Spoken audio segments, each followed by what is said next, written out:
Elle, c'est le génie créatif derrière l'agence T'imagines, mais aussi celle qui nous fait redécouvrir nos toffees, mais avec des saveurs particulières. Directrice de T'imagines et aussi de la confiserie locale Toffidou, Madame Tina Tikri, s'il vous plaît. Bonjour, chères toutes.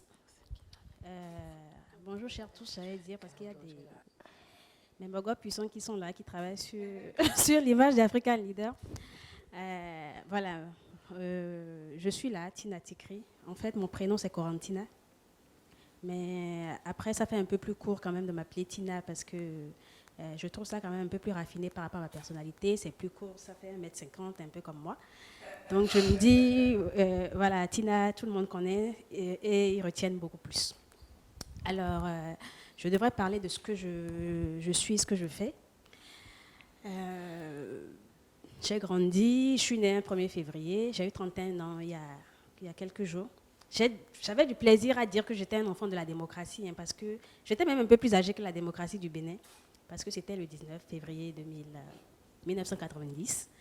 Donc voilà, je suis née comme ça, j'ai fêté 31 ans avec un peu plus de maturité, parce que je suis une pagailleuse née, voilà, mais une fille très sage. J'ai fait des études primaires et tout. Et comme Lauria me disait tout à l'heure, en fait, je voulais quelque chose de plus accessible, plus facile, mais en même temps un peu plus chic. Et quand j'ai commencé les études secondaires, je me disais quelle filière j'allais faire. Parce que je détestais tout ce qui était vraiment maths, physique et tout. J'avais les plus basses moyennes là-dedans, et j'aimais beaucoup lire. Donc je me suis dit, on m'a proposé la série A, la série B et la série D. La série D me permettait quand même d'avoir moyennement une base pour faire ce que je pouvais faire si je n'avais pas encore une idée préarrêtée du métier que j'allais enclencher. Donc du coup, je me suis dit, B, ça fait quand même un peu plus chic, quoi. Vu ma personnalité depuis petite, je voulais quelque chose de... Voilà, on dit économie. En plus, quand tu dis économie, tout le monde ne sait pas ce que c'est. Donc du coup, je me suis dit, bon, je vais faire la série B. Et quand j'ai commencé la seconde B, c'était vraiment bien. Je me suis impliquée, c'était quand même plus facile parce que tout ce qui est littéraire, j'avais du plaisir à m'y mettre. Et en première, je me rappelle quand j'avais débuté la première, j'étais à Cotonou, mais par contre j'avais grandi à Porto-Novo. Et c'était la première année où je vivais pratiquement seule. Bon, c'était une histoire un peu délicate parce que je découvrais quand même l'univers vraiment de Cotonou et tout. Et je suis restée là, je me suis dit, est-ce que j'irai pas au bac en première? Et j'en ai parlé à ma mère. Je venais de commencer la rentrée, je pense que c'était en octobre 2007.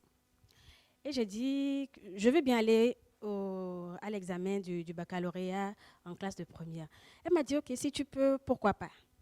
Et moi, je suis jumelle, je suis quadruplée même. Je suis 2 filles, 2 garçons.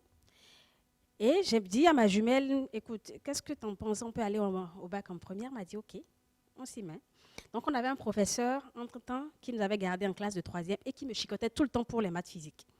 Et un jour, je l'ai appelé, je lui ai dit, bon, j'ai trouvé ma vision, j'ai fait la B, jusque-là, je m'en sors, mais je veux bien aller à l'examen. Il m'a dit, pourquoi tout ça? J'ai dit, non, j'ai envie de vite grandir, j'ai envie d'avoir ma liberté, parce qu'il y avait un petit mogol là qui me dérangeait. Je me suis dit, bon, la seule manière de lui permettre de venir à la maison, c'est mon tremplin professionnel. Et effectivement, on a commencé la rentrée à partir de janvier 2000, non, c'était 2006, janvier 2007. Il est venu chez ma mère pour lui demander son avis. Elle a dit OK, qu'elle est d'accord. Donc, avec ma jumelle, on a fait le processus, on a déposé les dossiers. Et jusqu'en avril, on n'avait aucune idée de ce que c'est que la classe de terminale, des programmes et tout.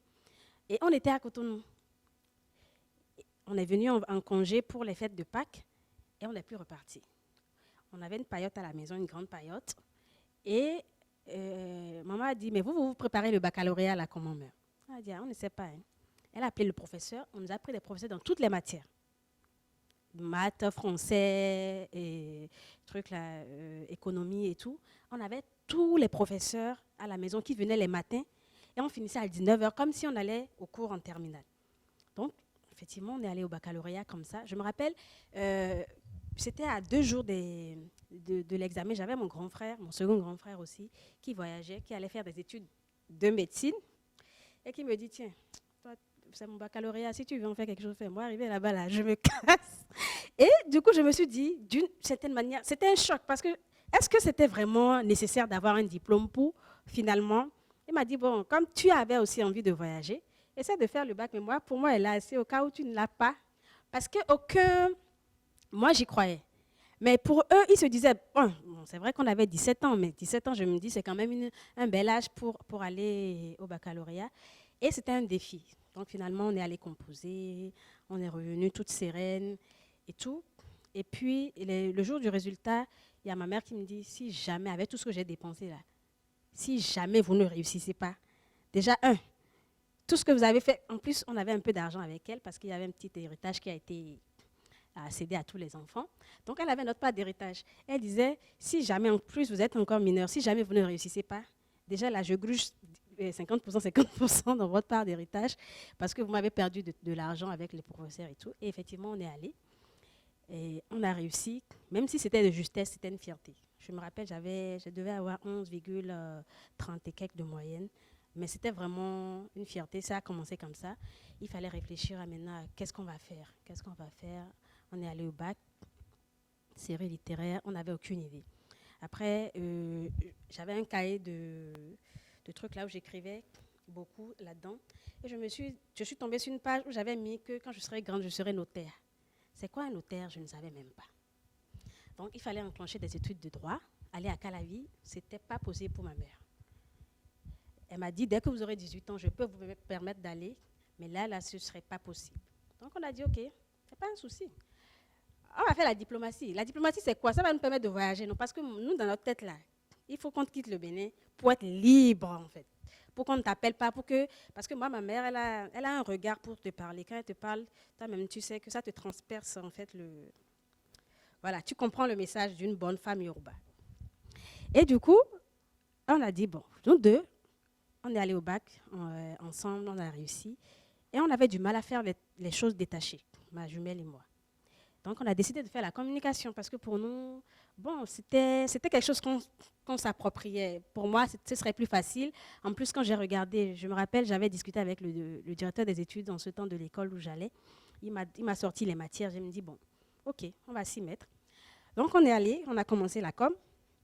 On a fait la première année, on a fait la deuxième année en BTS. Jusque-là, on a le même cursus. BTS en communication d'entreprise. OK. Quand j'ai fini le BTS, moi, j'ai eu la chance de trouver un emploi parce que politiquement, j'ai été élevée politiquement. J'ai ma mère qui était dans la politique, j'ai mes grandes sœurs qui étaient dans la politique, j'ai mon grand frère qui était dans la politique. Donc, c'était un peu plus facile. C'était des choses qu'on connaissait. Donc, j'étais dans le sillage politique. Et ce qui a fait que, après ma soutenance en deuxième année, j'ai eu un stage. Un stage d'une agence de com, quand même influente ici. Et 3 mois après, en plus, c'était un stage, le premier stage que j'ai fait réellement après avoir soutenu, c'était un stage rémunéré.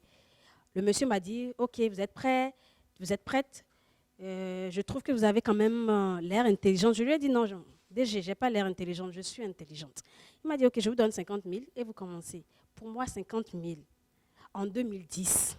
Non, mais je voyais déjà comment je pouvais narguer ma mère si elle ne me donnait pas de l'argent. Je me voyais déjà dans un élan de rêve. Et ma soeur n'a pas eu cette chance-là. Donc, 3 mois après, il m'a signé un contrat pour que je puisse commencer officiellement. Et on a travaillé, il y a la campagne 2011 aussi qui est passée, on a pu se faire beaucoup de relations. Et après, j'ai voulu continuer mes études. En ce temps, j'avais fait la licence, j'ai voulu enclencher le master. Et jusque-là, comme c'est mon grand frère qui me payait les études, il m'a dit, bon, comme tu as commencé par travailler, il faut que tu te prennes en charge.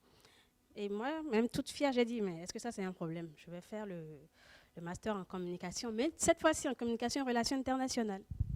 Et quand j'ai commencé mon cursus de master, j'ai quitté l'agence où j'étais et j'ai eu une proposition de boulot à la BGFI Banque. J'avais commencé toute fière. En plus, à travers la banque, tu vois, les vestes, je me voyais un petit truc là. C'était trop classe. Et je commence, c'était compliqué. J'avais un patron qui ne me voyait pas. Moi, je me voyais comme une petite fille fière et tout, mais je ne me voyais pas attirer le regard quand même d'une personne aussi âgée, tout ça. Et l'harcèlement sexuel avait commencé. Là, je venais de faire 3 mois. Il fallait que je valide un contrat, un CDD d'1 an. Donc, c'était ou soit ou soit.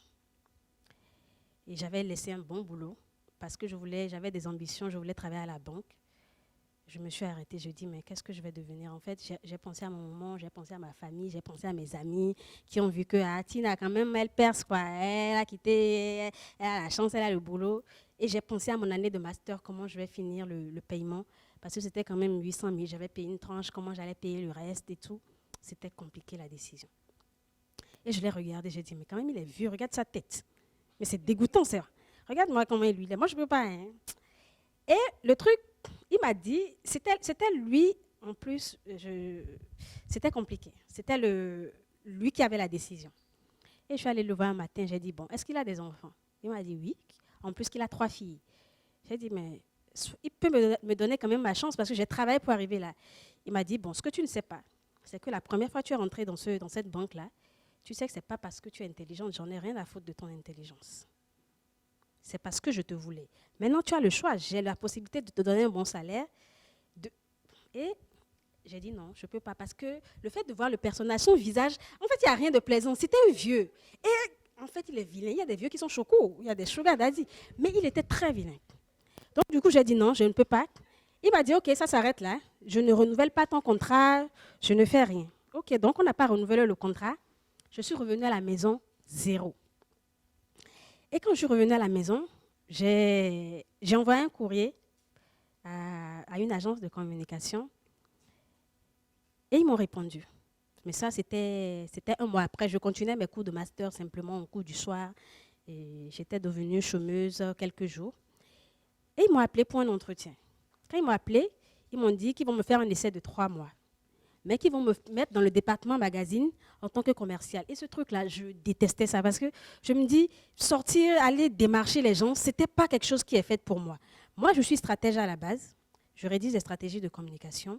Enfin, je fais des briefs clients et je donne la stratégie à adopter pour que les médias, tout ce que je propose puisse être mis en œuvre et j'assure le suivi de la mise en œuvre. Donc, ce n'était pas mon métier, c'est ce que j'ai appris. Moi, j'ai appris la pure stratégie, aller commencer par faire le commercial.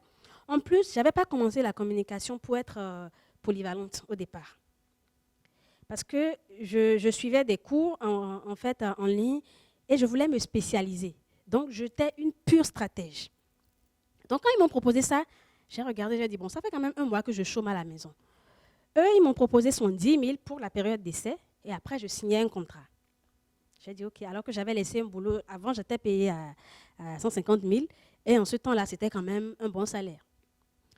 Donc, du coup, j'ai réfléchi, j'ai dit, OK. Quand j'ai commencé le premier jour, j'ai appelé une dame qui est dans le textile et le premier truc, là, contact, qui vous a donné mon numéro? Ne m'appelez plus jamais. C'était un choc en tant que commercial. J'ai dit, mais ça, je vais faire ça jusqu'à quand? Juste le premier jour.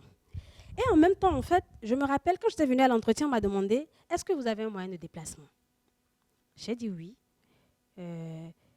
La dame me dit, c'était une blanche, elle me dit, OK, mais dans ce cas, ce que je vais faire, je vais vous donner une allocation pour le carburant, pour que si vous avez une moto. J'ai dit, non, madame, je n'ai pas une moto, j'ai une voiture. Elle dit, OK, donc ça tombe bien, parce qu'elle voulait me donner 50 000. Donc, du coup, elle a ramené à 70 000. Et elle m'a regardée, en fait, parce qu'elle, bien qu'elle soit blanche, c'est son mari, après, qui la dépose devant l'agence chaque matin, mais à moto. Donc, il y avait déjà ce choc de la stagiaire qui vient en voiture. Et c'est à cause de la voiture que j'ai été retenue. Parce que, en fait, c'est en fonction de la personnalité que vous présentez à la personne que elle est sidérée, elle se dit, mais elle verra jusqu'où là, en fait, la personne est capable d'aller. Donc, quand je suis venue dans l'agence, c'était une très belle agence. Ils étaient très organisés, chaque département, mes départements médias, événementiels, créa et tout. Et moi, j'étais dans le côté magazine, je suis venue. Et chaque matin, les autres, en fait, quand je les saluais, elles peinaient, toutes les femmes de l'agence, elles peinaient à me répondre. c'est que c'est qui celle-là, c'est l'enfant d'une riche. Il y avait des complexes pas possibles à gérer. Parce que, je suis venue stagiaire, j'avais une voiture. Elles avaient peut-être 2 ans, 3 ans d'expérience dans l'agence.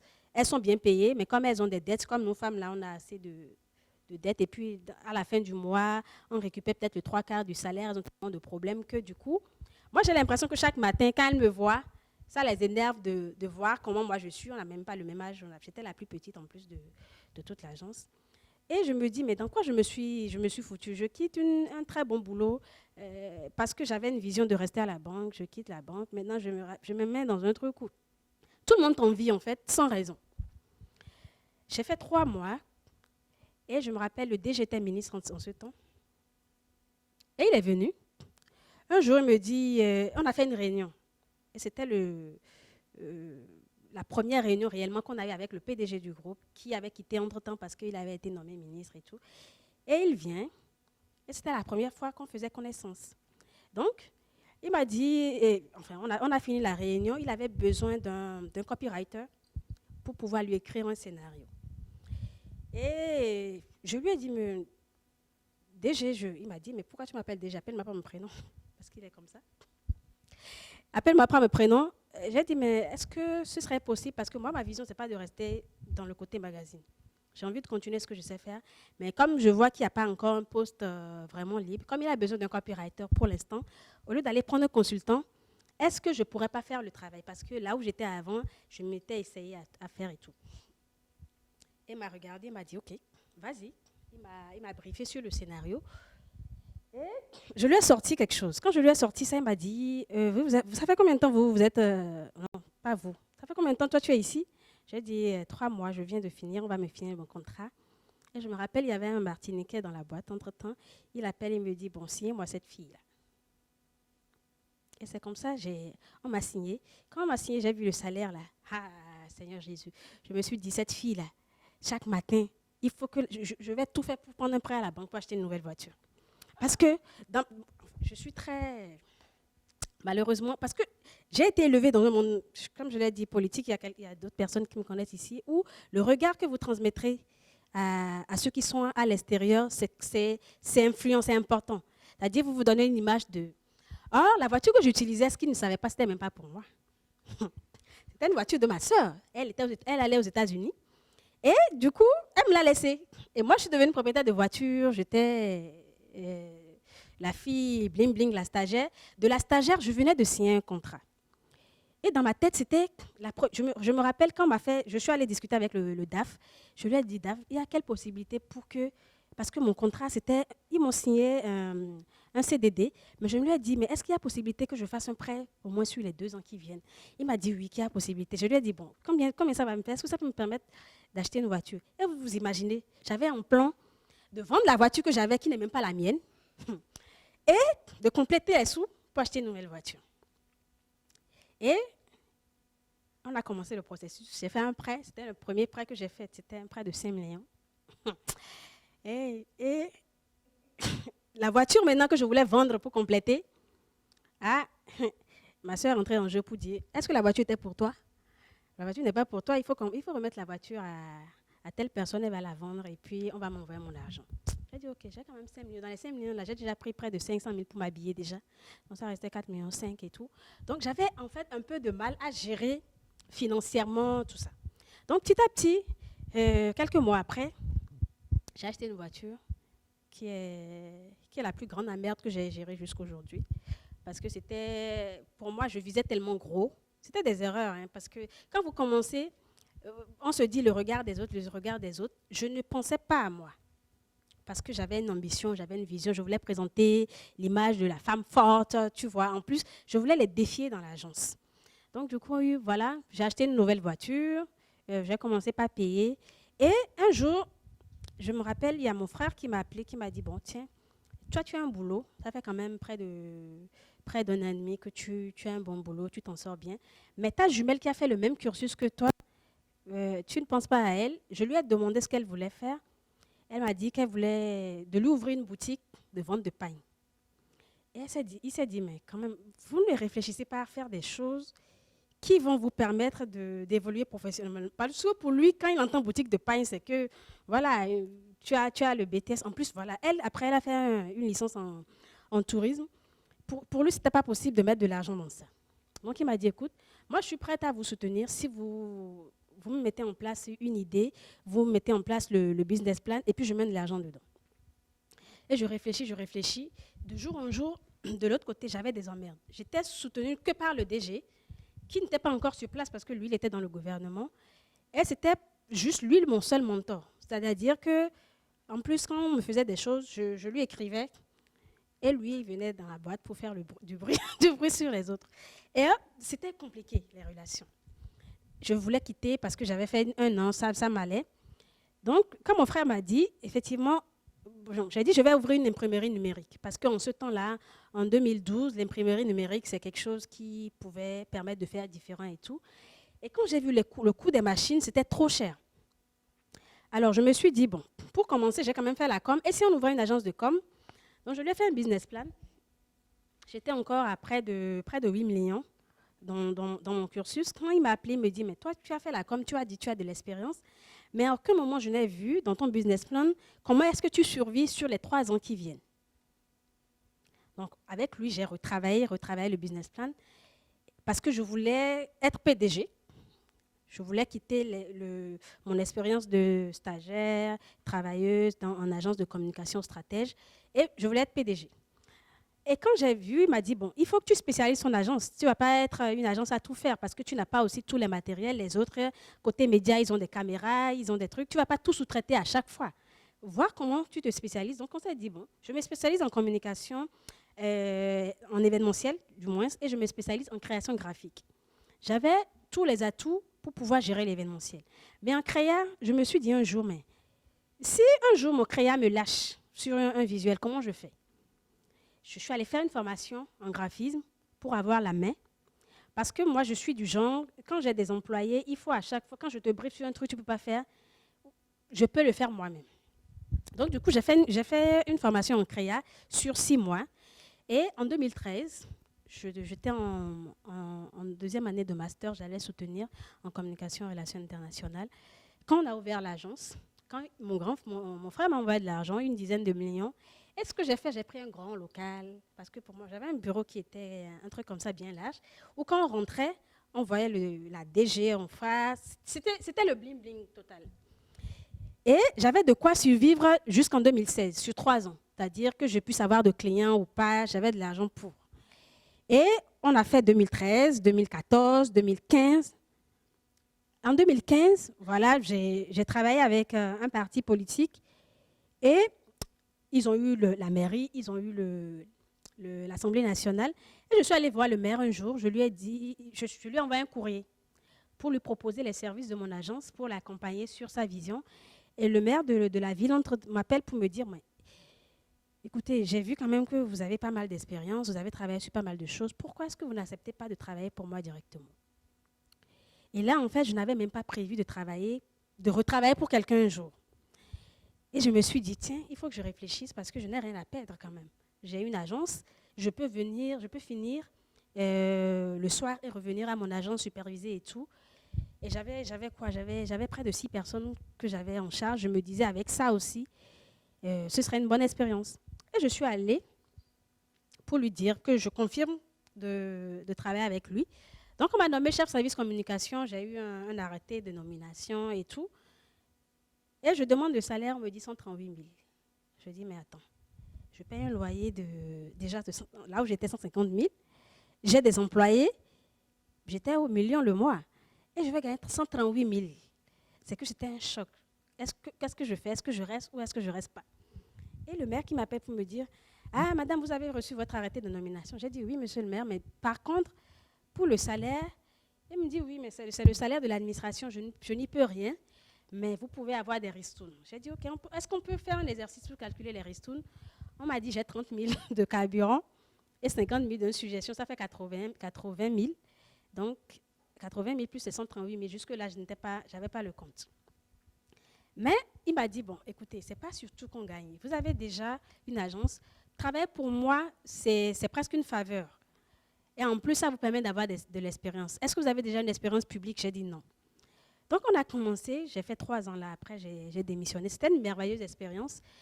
Et un jour, j'ai mon ancien mentor qui m'appelle pour me dire, ah, Tina, j'ai une consultation pour vous. Est-ce que vous pouvez gérer la consultation? Et j'ai géré la consultation, j'ai eu un peu d'argent.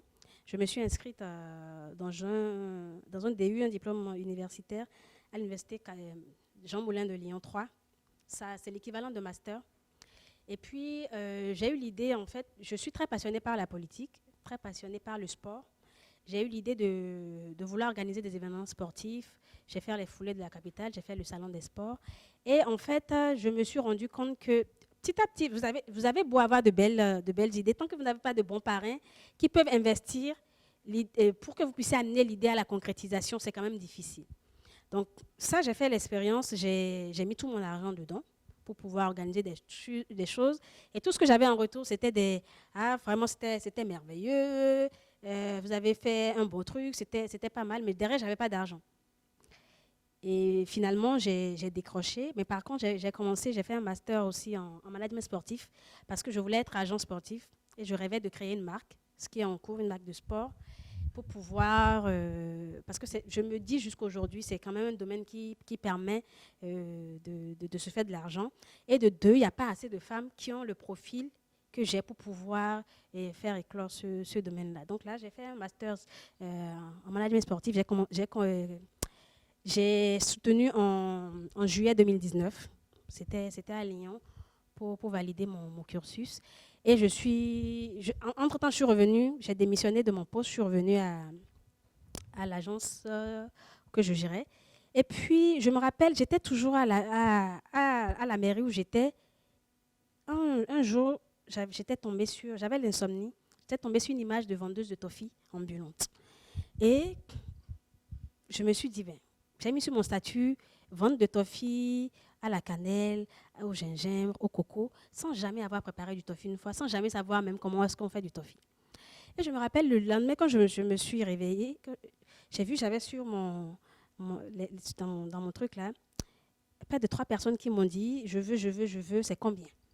Et j'ai dit, c'est quand même sérieux cette histoire. Hein. J'ai mis toffee, mais personne n'avait une idée de ce que je voulais proposer. Moi-même, je ne savais même pas comment j'ai fait pour mettre toffee à la cannelle, parce que je ne savais même pas qu'on pouvait mettre de la cannelle dans un toffee. Et j'avais déjà 3 commandes. Donc, du coup, sur le coup, j'ai dit 2000. Et j'avais squatté la maison de ma mère en ce temps, le soir où je dormais. Le lendemain, quand je me suis réveillée, j'allais au boulot. Je lui ai dit, qu'elle m'excuse, est-ce que ça fait du toffee? Elle m'a dit, ne m'emmerde pas. Elle m'a dit en bon Yoruba. Enfin, elle m'a rabroué. Et j'ai dit, mais je suis sérieuse parce que j'ai une commande de toffee. Elle m'a dit, je suis déjà revenue. Parce que j'ai quand même cette capacité. Quand j'ai une idée, je ne lésine pas, en fait. Je matérialise l'idée avant, maintenant, de me rendre compte que est-ce que c'est faisable ou pas. Donc, elle m'a rabroué. Je suis allée voir sa domestique et je lui ai demandé, est-ce qu'elle sait faire du toffee? Elle m'a dit, oui. Je dis, bon, OK. Dès que je prends la pause, je reviens à la maison et puis on va voir ce qu'on va faire. Et je suis revenue à la maison, à la pause. Ma maman m'a vu, elle m'a dit, mais attends, c'est sérieux. Hein? Parce que je ne viens jamais à la maison à la pause. Et je me rappelle, pour cette pause-là, je ne suis jamais retournée au boulot. Même le lendemain, d'ailleurs, je ne suis pas retournée. Et j'ai commencé par faire du toffee. On a commencé par préparer le toffee. Et je ne sais pas ce qui s'est passé. On a découpé le toffee. Au moment où on préparait, je lui ai dit, mais si on rajoutait vraiment cannelle là, qu'est-ce que ça va donner? On a fait de petites quantités de toffee. Quand on a fait la cannelle, on a fait citronnelle. Je savais qu'on faisait citronnelle parce que j'avais déjà goûté. On a fait coco, on a fait sodabi. C'est comme ça, en fait, le lendemain du jour, j'ai eu l'idée, on a fait. J'avais un imprimeur qui est là, je l'ai appelé en même temps, je ne sais pas ce qui m'est passé par la tête, je lui ai demandé, est-ce qu'il peut me trouver des papiers colorés? Et il m'a dit oui. Donc, je le contactais vers 15 h au moment où on préparait le toffee. Et il me ramène vers 18 h, 6 à 8, je ne me rappelle plus, couleurs de toffee, de papier. Et c'était des autocollants. Donc, du coup, quand j'ai vu le truc, c'était que des feuilles en autocollant simple, mais il avait fait vert, jaune, rouge, blanc, bleu. Et j'ai découpé, j'ai mis le toffee dedans. Et c'était là qu'on a eu le premier truc là du toffee, spécimen du toffee. Et là, en fait, je me suis rendu compte que quand il est venu, l'imprimeur était toujours là. Quand je lui ai dit j'arrive, j'ai coupé le bout de papier et j'ai emballé le toffee, j'ai vu ma mère se lever pour me dire je peux voir. Et quand elle a vu, elle m'a dit bon, ok, on n'a qu'à essayer ça. Et c'est comme ça qu'on a commencé le toffee. Vers 19h, j'ai une soeur qui travaille aussi à l'Assemblée nationale qui était rentrée. Quand elle a vu, bon, elle a dit dans ce cas, si on essayait telle saveur, donc le soir, j'avais 8 saveurs en tout. On a fini vers 22h. On a fait, on a pris une image du toffee qu'on a mis en statut. Et les toffees de 2000, il fallait voir maintenant dans quoi j'allais les mettre. Parce que c'était tellement beau. J'ai toujours l'image, c'est dommage que je ne puisse pas projeter. C'était tellement beau que je me suis dit, mais est-ce que ça vaut encore 2000? Est-ce qu'on ne va pas mettre 3000? Et j'ai commencé par avoir la grosse queue et tout. Et le lendemain, j'avais fait quoi? J'avais fait un chiffre d'affaires du soir du statut que j'avais posté. Les 3 personnes qui avaient commandé leur 2000. J'avais quoi? J'ai fait moins de 100 000 en fait. Parce que le lendemain, je me suis rappelé, on a pris toute la journée pour faire du toffee. Et j'ai dit aux gens que j'allais les livrer le jour plus tard. Et c'est le lendemain que je suis allée dans une boutique, j'ai acheté la boîte dans laquelle j'allais mettre du toffee, une boîte vraiment fun, kaki. En fait, c'est une boîte dans laquelle on met les beignets et tout. Donc, j'ai mis un autocollant dessus parce qu'en même temps, mon graphiste m'a sorti un logo que j'ai jusque-là. Et on a fait des étiquettes, on a vendu les toffees à près de 100 000. J'ai dit, bon, ce truc-là, on dirait qu'il y a de l'argent dedans. Je ne vais pas perdre mon temps. Je ne suis pas allée au boulot pendant une semaine déjà. Et je me rappelle, mon patron m'a appelé un jour, il m'a dit, mais comment ça se fait que vous ne soyez pas au boulot? J'ai dit non, que j'ai une indigestion et que ça m'a pris, ça m'a pris énormément de temps à m'y mettre. Donc, du coup, j'ai pris une semaine et je me suis remise en cause. Je me suis dit, de stratège en communication de PDG, je rentre dans un univers vraiment, vraiment que je ne connaissais pas. Jusque-là même, quand on a commencé, je ne savais pas préparer le toffee. Donc, on a fait 1 mois, 2 mois. J'ai commencé par m'y mettre, par voir comment est-ce que j'allais préparer. J'ai commencé par checker sur Internet qu'est-ce que je rajoutais. J'ai fait commander des moules spécifiques pour pouvoir faire découper. Ça n'a pas marché parce que la manière dont ça se prépare, c'était quand même spécifique. Le truc, quand vous sortez du truc là, de la préparation, ça se durcit en 1 minute quand vous ne coupez pas. Donc, on a retravaillé toutes ces recettes-là plusieurs fois. Moi-même, j'ai pris la main, ce qui fait qu'aujourd'hui, même si les personnes qui s'en occupent ne sont pas là, je suis capable de faire des petites productions et de livrer et tout. Et comme ça, petit à petit, après, quand j'ai voyagé en mars 2020, la dernière fois, j'ai fait une semaine de stage à Paris pour pouvoir savoir comment est-ce qu'on préparait le bonbon caramélisé.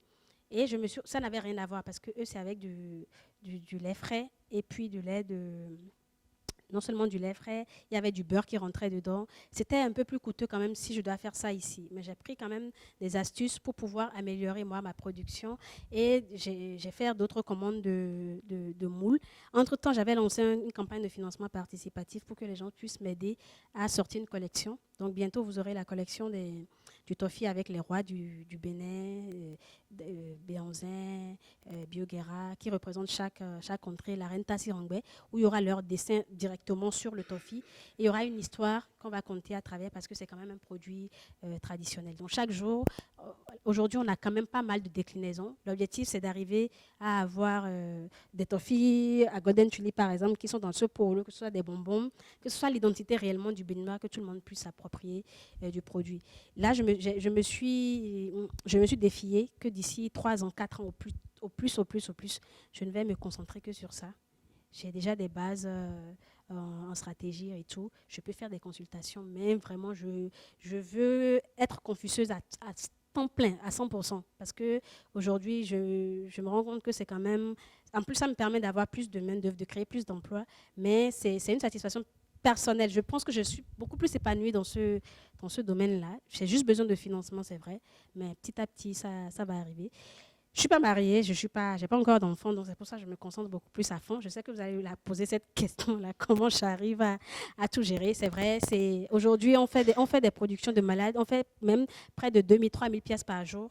C'est à la main, on n'a pas de machine. C'est la colonne vertébrale qui se courbe. Là, j'imagine même pas ce que sera ma journée tout à l'heure avant que j'aille au concert, ce que je vais faire comme pièce de toffee. Mais quand même, le fait de voir que chaque jour, il y a des gens qui l'adoptent, automatiquement qui vous recommandent, c'est que voilà, comme le dit les Ivoiriens, comme le dit Laurent Gbagbo, mon Dieu est dedans, quoi. Donc, voilà. Je dirais simplement, on ne vit pas pour les autres.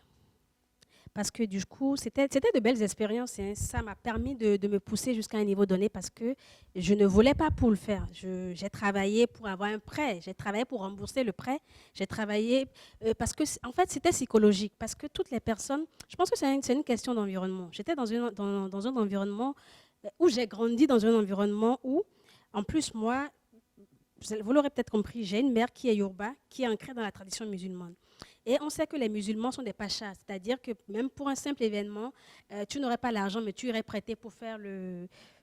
Donc, en fait, le m'as-tu vu, c'était quelque chose qui était ancré en moi. C'est vrai que j'ai vraiment travaillé cette personnalité, du coup, qui fait qu'aujourd'hui, je ne sais pas, hein, plus rien ne me... que je ne mange pas. Tout le monde sait que je ne mange pas. Mes amis en statut savent qu'aujourd'hui, je n'ai pas mangé. Aujourd'hui, je vais manger.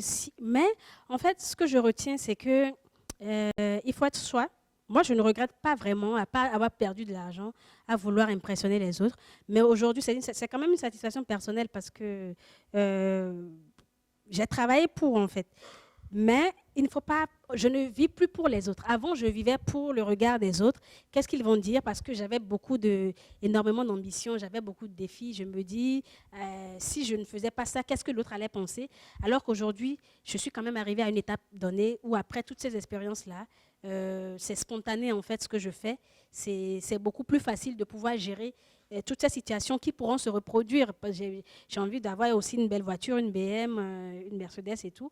Mais je ne le dis plus, je ne l'expose plus ou je ne travaille plus vraiment à l'acheter. Je me dis, le jour où je vais l'acheter, ça viendra naturellement. Parce que j'ai quand même travaillé, forgé la personnalité de sorte que aujourd'hui, plus rien ne me dit grand-chose. Je fais les choses spontanées, je crée, je fais les toffees, j'ai de la création quand je veux faire des visuels. Ça ne me pèse plus en fait en termes de réflexion de ce que l'autre va penser et tout. C'est systématique. Donc, bon, je ne vais pas dire aux autres de faire pareil, mais ça m'a permis quand même après de voir que, en fait, finalement, on ne vit que, il ne faudrait vivre que pour soi, en fait. Alors, la question de financement, elle est très, très délicate.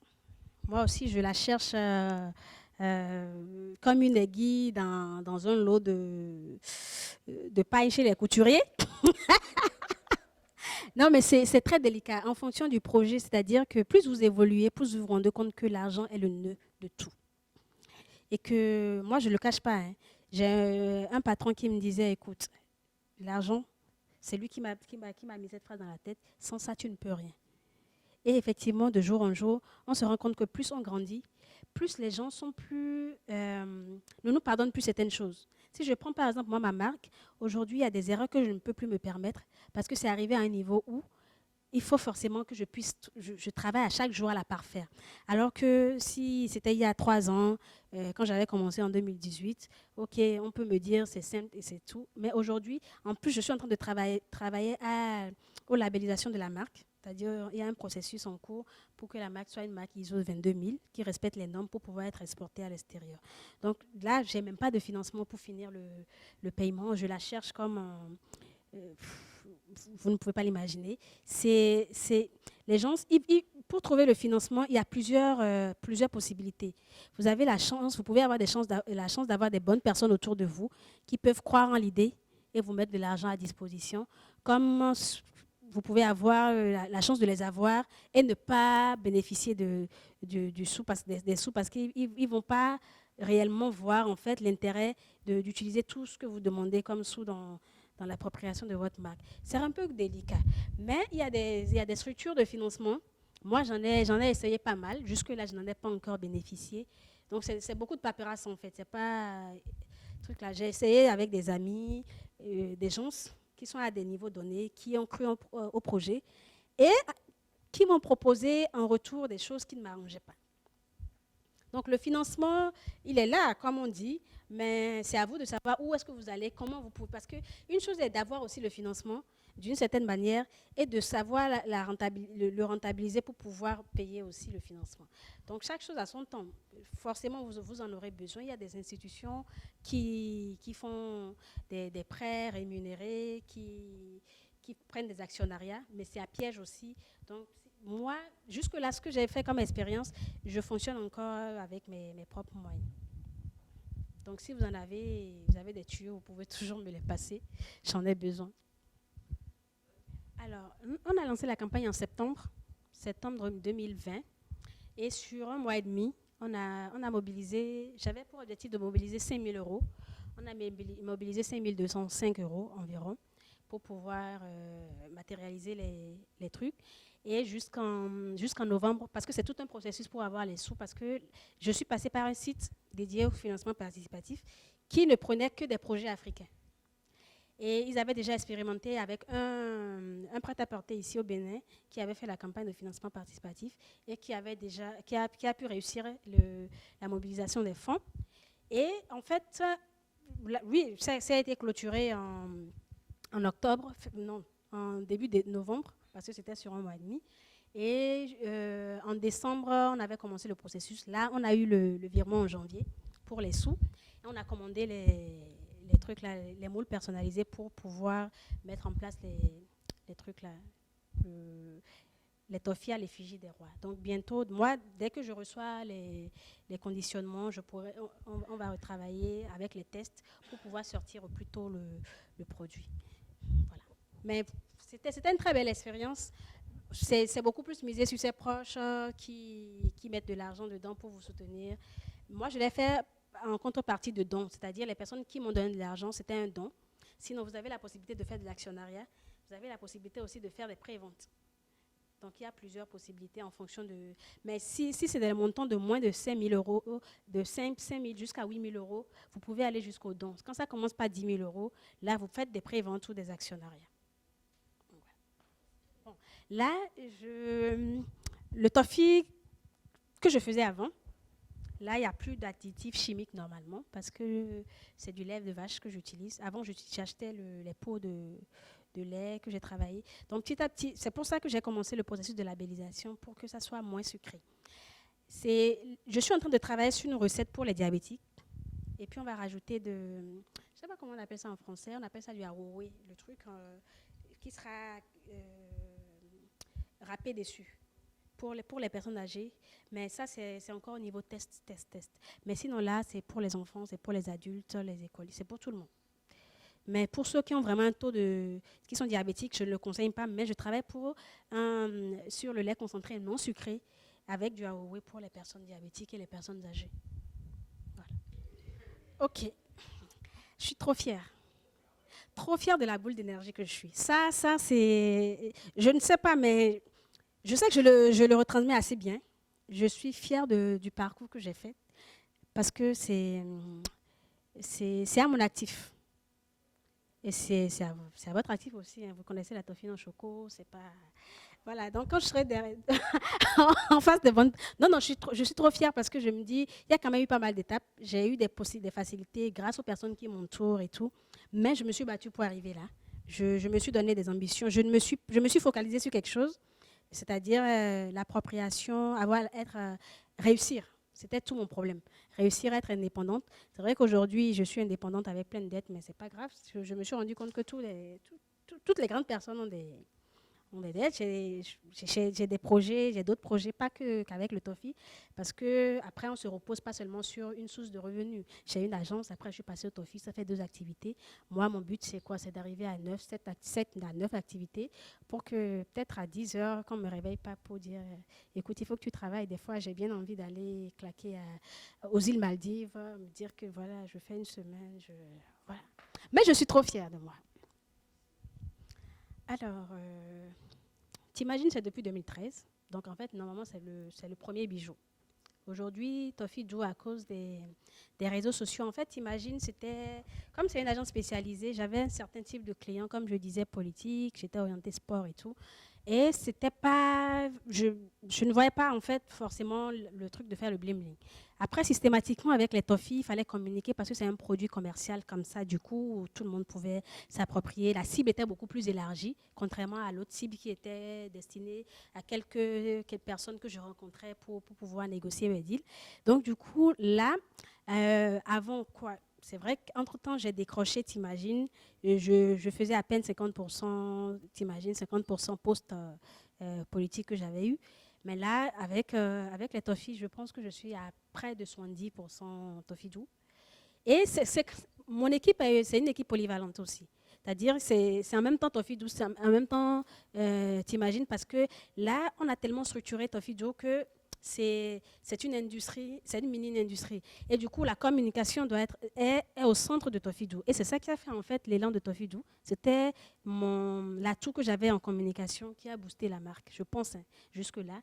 Et ils sont à plein dedans. C'est-à-dire, il n'y a pas un jour où on ne fait pas un brief par rapport à telle chose, par rapport à la communication, pour vraiment en faire une marque institutionnelle. Donc, du coup, je consacre beaucoup plus de temps sur Toffee Doux parce que c'est au niveau de la production qu'on a encore des soucis de personnes, de temps, parce que ça nous prend énormément de temps. Donc, dès qu'on va arriver à une étape où ça va, on aura des machines peut-être, là, je pourrais encore me concentrer beaucoup plus sur, t'imagines. Mais sinon, c'est beaucoup plus Toffee Doux, là, je pense. Oui, c'est beaucoup plus Toffee Doux. Moi, c'est pas mon cas. Et j'avais 23 ans quand j'ai ouvert l'agence. Et je me rappelle, j'avais un web designer qui avait déjà 33 ans. Donc, il avait 10 ans de plus que moi. Mais ça ne m'empêchait pas de... En fait, j'ai fait beaucoup de formations. Au départ, si je n'avais pas la grosse tête, mais je suis quand même très, très rigoureuse. Et c'est vrai qu'au départ, j'ai travaillé ce point-là. J'étais très arrogante, justement pour ne pas me faire embêter. J'étais très arrogante. Et du coup, avec le regard que j'avais, je ne permettais pas, en fait, qu'on puisse me manquer de respect. C'est-à-dire, je mettais la barre à un niveau où, je pense que ça a agi aussi sur mes relations personnelles. Parce que, je ne me suis jamais fait draguer par un homme qui avait mon âge, jamais. Si la personne savait ce que j'étais. Ah, ça, non, jamais. Donc, avoir des employés plus âgés, j'en ai jusque-là. C'était pas le souci. Là, j'ai travaillé mon côté arrogant depuis près de 2018-2019. Je suis passée à une autre étape parce que j'ai fait beaucoup d'expériences et je me suis rendu compte que tout est dans la façon de communiquer pour faire grandir son entreprise. Il y a eu énormément d'erreurs au départ hein, quand vous venez d'être chef, patron. Et en plus, moi, j'avais de l'argent en fait pour vivre sur les 3 ans. C'est-à-dire de 2013 à 2016, j'avais de quoi payer les salaires, j'avais de quoi payer le loyer et tout. Donc, du coup, qu'il soit là ou pas, je m'en fous que j'ai de marché ou pas. Mais j'ai travaillé vraiment ce côté-là depuis 2018 non, avec mes employés. Ce qui fait qu'en fait, ils ont l'impression d'être dans leur truc, dans leur business. Moi, j'ai des employés qui ont déjà fait 6 ans avec moi et qui sont toujours comme une famille professionnelle. C'est-à-dire que même quand je ne suis pas là et qu'ils prennent des décisions, c'est vraiment avec responsabilité, c'est leur chose. Il y a vraiment un regard avec les ouvriers qui viennent de l'extérieur, il y a un compte rendu. En fait, j'ai créé en fait, cette ambiance-là petit à petit parce que je me suis rendu compte que je ne peux pas être seule à tout faire. Et sans les personnes là, je ne peux pas arriver, parce que s'ils ne sont pas à l'aise, ils ne peuvent pas. Donc, c'était vraiment compliqué au départ, mais j'arrivais à mettre la barre pour que, quand je ne veux pas quelque chose, je ne te permets pas de me le dire, en fait. C'est rare. Et c'est personnellement avec les relations avec les hommes aussi, c'est pareil. Oui, oui. Même parce qu'on m'a éduquée comme ça aussi. Ok, c'est vrai, j'y travaille. Mais c'est vrai qu'au départ, j'ai positionné ma marque comme une marque de luxe, au départ. Après que j'ai commencé. Et c'est pour ça que j'ai ouvert une boutique carrément pour les toffees. Parce que mon positionnement n'était au départ que pour les anniversaires, les baptêmes. Mon objectif, c'était de remplacer les dragées importés par les toffees dragées. C'était moi mon but au départ. C'est après que j'ai décliné d'autres produits comme les sucettes pour les enfants, comme les tablettes, etc. Mais sinon, mon positionnement au départ, c'était pour les événements. Et rien que pour ça, en fait, pour moi, je ne voulais pas déposer dans les supermarchés. Et comme je suis jeune entrepreneur, tout ce que je fais, c'était avec mon argent. Je ne voulais pas, j'avais un problème avec les dépôts-ventes. C'était des choses qui ne me parlaient pas. Parce que, quand je regardais, tes produits restaient là peut-être 2 mois, 3 mois. Si ce n'est pas vendu, on te les ramène brouillons. Et de 2, en fait, c'était pas, je n'avais pas mon argent en cash. Or, quand j'ai ouvert ma boutique, Tu viens, tu achètes. J'avais des retours sur investissement automatiquement pour me permettre en fait de faire tourner de l'argent automatiquement. Parce qu'avec les supermarchés, le système de dépôt-vente était compliqué pour moi. Il y en a qui m'ont approché, qui ont commencé par vouloir acheter le produit directement. Et il y a les codes barres aussi que je dois harmoniser. Donc, je travaille aussi pour tout ça. Cette année, forcément, il y a quelques supermarchés qui auront certains produits, pas tous, pas ceux événementiels, mais il y aura des produits Toffee-Do parce que effectivement, il y a quand même pas mal. Mais si je regarde mon positionnement aujourd'hui par rapport aux autres, ils ont beau être dans les supermarchés, mais ils ne sont pas aussi connus que Toffee-Do aussi parfois. Donc, c'est une affaire de positionnement. J'y travaille. Mon objectif premier est déjà atteint par rapport à l'installation de la boutique et le nom de la marque. Maintenant, ça va passer dans les supermarchés petit à petit. On va s'entendre sur les conditions. Aucune relation.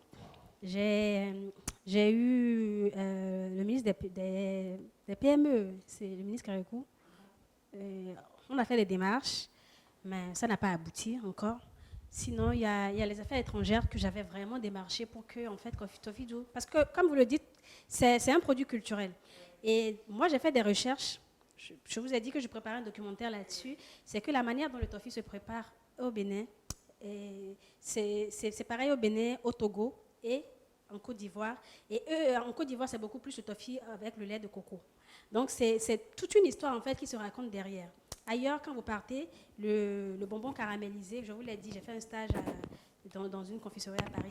C'est pas pareil la préparation du tout. Donc, c'est un produit identitaire qu'on doit valoriser. J'ai fait la démarche au niveau du ministère des Affaires étrangères pour pouvoir intégrer les toffees dans les cadeaux donnés aux ambassadeurs et tout, pour faire sortir en fait la marque, pour que le gouvernement puisse avoir. J'ai pas encore pu concrétiser tout ça réellement, mais bon, j'espère que petit à petit, ça va donner. Nous, on n'en est pas encore là. Mais j'avoue, on n'en est pas encore là, parce qu'en fait, en plus, au Bénin, il y a une affaire de personnes. Et pour eux aussi, en tant que membres du gouvernement, il y a une certaine crainte, c'est qu'ils se disent qu'en vous portant, c'est comme si c'est vous qu'on porte. Pour eux, ils ne voient pas en fait le produit de base qui est travaillé. C'est la personne devant qui peut susciter, genre, c'est telle personne qui connaît telle personne.